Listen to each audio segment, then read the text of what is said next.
Naitwa Mwangi Mulito. Nimefunga kilemba na niko na kanjo, tufanye kazi ya Mungu. Kwa maana siku hizi nitakuwa mkolino namna hivyo unaona. Tumtumikie Mungu, tufanye ile kazi inahitajika ya maombi. Wewe hauna ndoa, wewe ambaye umesupuka na masida mingi, tuombe Mungu akuonekanie. Wachana na mambo mingi. Kwa maana hii mambo ya dunia inafanya tu mtu aangamie pole. Lakini maneno ya Mungu itaishi. Andiko inasemaga hata upendo itaisha, kila kitu itaisha, lakini neno la Mungu litabaki. Yesu Kristo akasema kwanza tafuta ufalme wa mbinguni, ingine itajileta. Nisema ya kwamba mimi sina haja na pesa ya mtu yote. Kwa maana mimi najitafutianga, najua kutafuta. Mimi TikTok siobagi pesa, hata Facebook siobagi pesa, na sisemi wale wanaombaga si ati wanafanyanga vibaya. Mwenye ako na hiyo talanta ya kuomba aombe, lakini mimi kwa saa hii niko na nguvu ya kujifanyia kazi. Hata kuhubiri na kuhubiri, kesho yake narauka, naenda kuinua mawe mahali na inuanga. Mimi ni fundi. Ukipata kazi ya kujenga mawe, kazi ya plaster, kazi ya kazi ya kujenga kutoka chini mpaka juu, hiyo ndio kazi yangu. Building and construction, masonry, foreman, supervisor, hizo niko nazo zote za MCA. Hakuna kitu hajanikubalisha. So far mimi niko na nguvu ya kujitafutia na niko na nguvu ya kuomba. Na pia ukihitaji ombi, mimi nakuombea.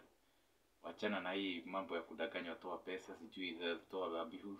Dhabihu ilitolewa na Yesu Kristo katika msalabani. Ile ingine tu tunahitaji ni huruma na neema za Mungu. Last Sunday nakumbuka nikiambia watu katika pale kanisani ya kwamba kuna ule mwanamke aliyefumaniwa akiwa anafanya uzinzi. Na I think it is Luka 8:7 ama 17. Vile walimpeleka mahali pale Yesu Kristo alikuwa kwa sababu ya ile law of Moses ilikuwa inasema ukisikwa na mzee wa wenyewe ama bibi wenyewe mpigwe na mawe mkufe. Lakini alipopelekwa pale Yesu Kristo alisema mwenye hajai kosea na achukue mawe amgonge. Hakuna hata mmoja aliinua mawe.